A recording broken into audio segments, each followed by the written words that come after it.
There are so many narcissists or covert narcissists, also known as a vulnerable narcissist and a malignant narcissist. There are so many stories, so many experiences, so many things, the absurdity of so many of them. Oh my gosh, that I could tell. There's so much people can learn and people can understand. It's like you hear the stories, you're like, oh my gosh, I'm not alone. Um, a lot of the stories are rather scary, but out of all of the stories, I'm gonna tell you about the final as far as how it ended. Um, I had attempted suicide a few times to escape that crazy woman. And I just I couldn't anymore. I couldn't. Life with her in it was so painful. It was so intolerable. There was just, there was no way. There's no way I would be able to live and being around the constant screaming, yelling, stress, everything all the time, nonstop, never a break. And that will happen when you're in a relationship with a narcissist. They will get worse and worse to the point where it will be an absolute nightmare all the time. It will get to the point where an absolutely horrible, awful, terrible day is the best it gets because it's not the absolute worst. It's just a completely horrible, awful day that is unbearable. But you don't want to commit suicide on that day. That's a good day. That's how it was with my ex-wife. And it was like that for the last, I'll say, 3 years with her. It was that bad. So I remember I had called a few relationship counselors, and I already had, during this time, two therapists. One of them was practically a psychologist. She was extremely good. So I had those two therapists, and then I had an actual psychologist. And this guy is a very big deal. And I was being told by all three of them, which later on they would talk to each other about it, that I had to get away from her. I had to escape her. I had called other people. Um, I contacted one of the world's leading experts on narcissists and relationships. Her name was Roberta Shaler. She just passed on April 2nd, and she'll always have a dear place in my heart. There are podcasts, and her information is still out there called Save Your Sanity. And talking to her for just moments, she said, don't tell me anymore. You're with a covert narcissist. They don't get any better. You're in a very dangerous situation, sir. You need to file for a divorce. Do not tell her. If you tell her, she'll attack you.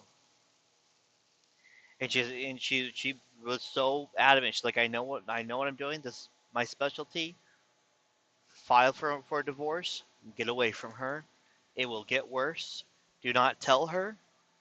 Get out of the house before she gets the paperwork. She will become physically violent. Now, she had become physically violent a few times before. With the covert narcissist, there's no boundaries for you. Now, they have boundaries that you do not cross, but you're not allowed to have any boundaries. None.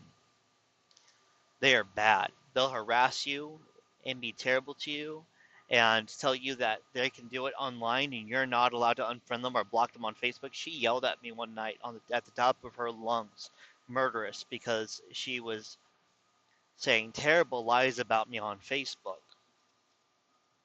And I was like, that's it. I unfriended her and I blocked her. And a few hours later, when she realized and she was screaming and yelling, acted brave. Like I wasn't afraid of her, but I was terrified. I was always afraid she was gonna start stabbing me to death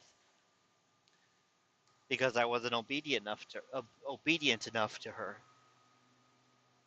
That's what I was afraid of. So she goes in there screaming and yelling, and I'm just looking at her.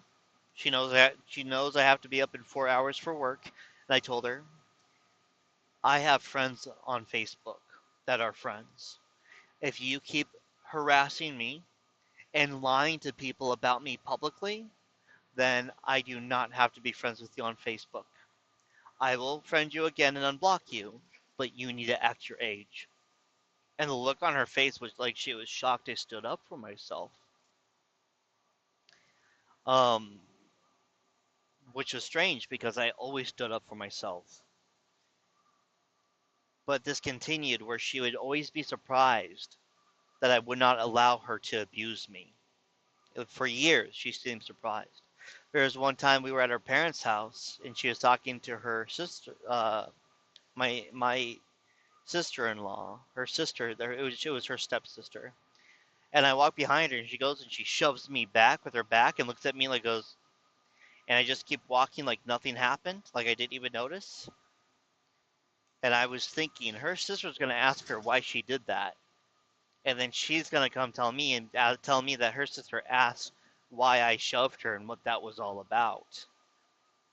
And sure enough, she came back and told me, "Yeah, when you shoved me like that, my sister looked at me and said, 'Wow, what's that about?'" I told her, "Oh, it's nothing. It's just I'm just trying to make this relationship work. Sometimes he does things like that." She's like, "Wow, you shouldn't let him treat you that way," and blah blah blah. And I knew it was all a lie.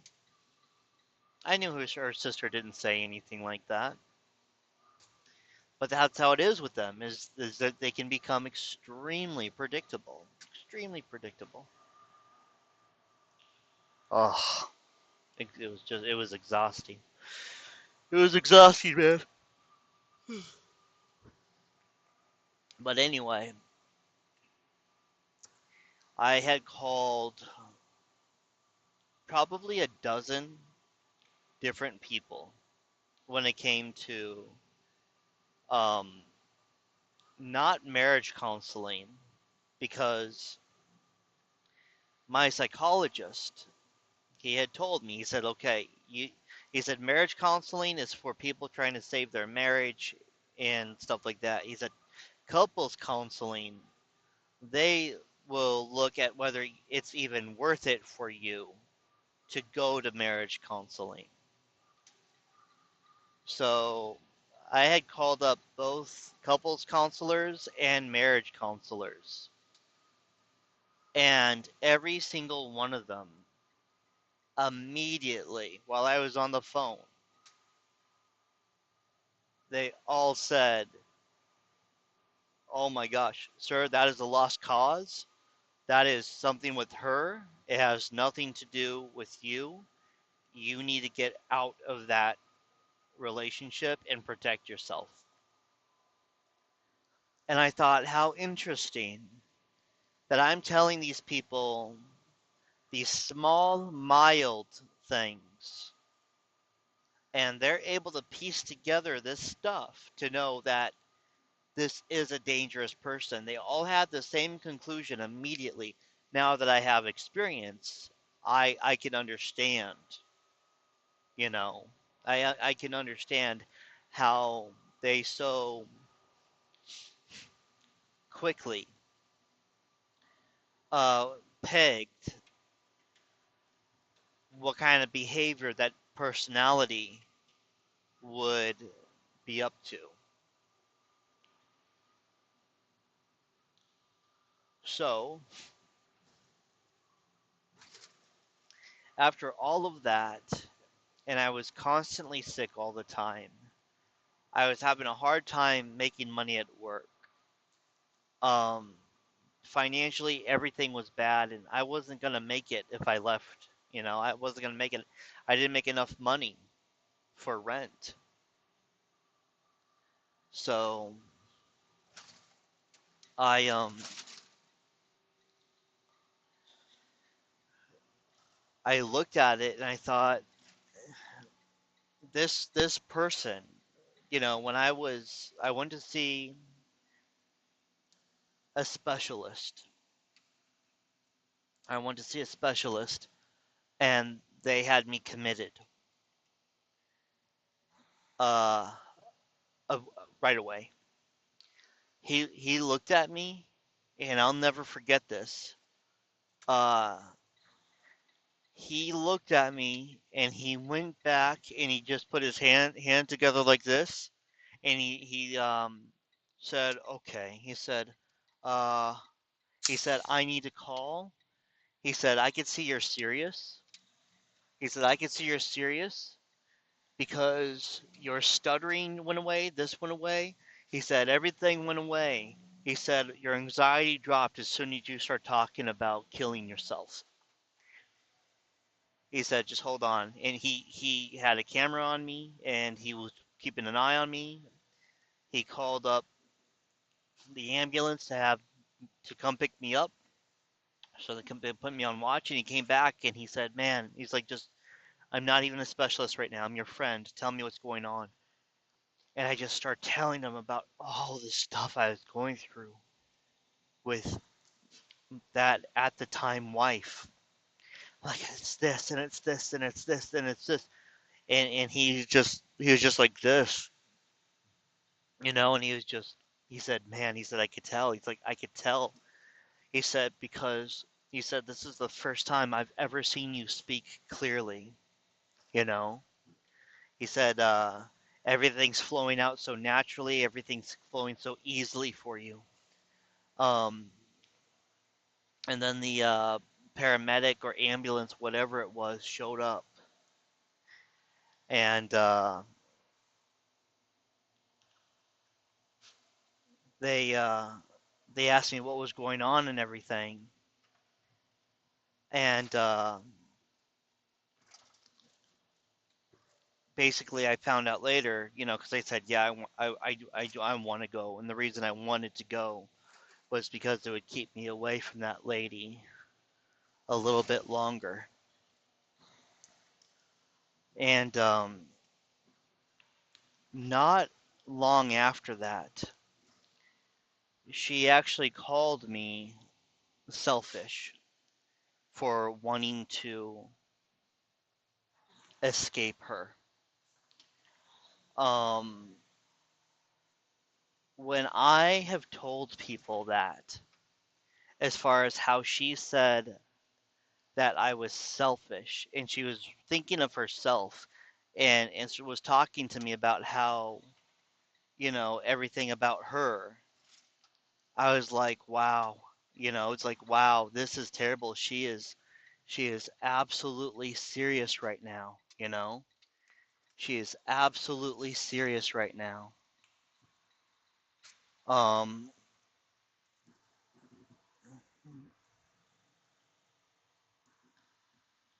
it was scary.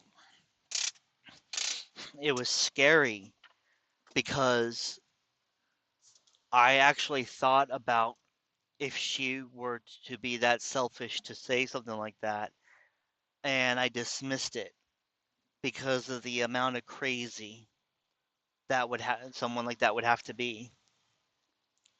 And that's something that I told my therapists.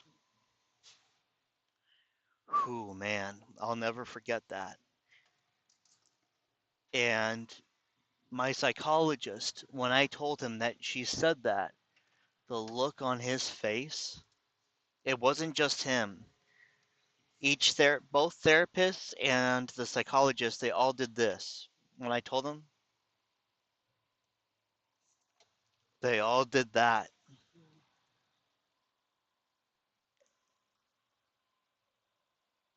and they were discussing it together as far as I don't think he's going to make it if he doesn't leave. Which I didn't know till later. But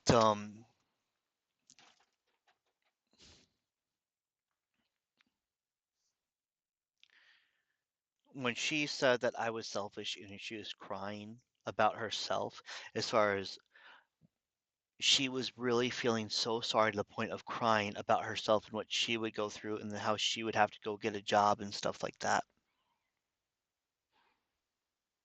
And it was just,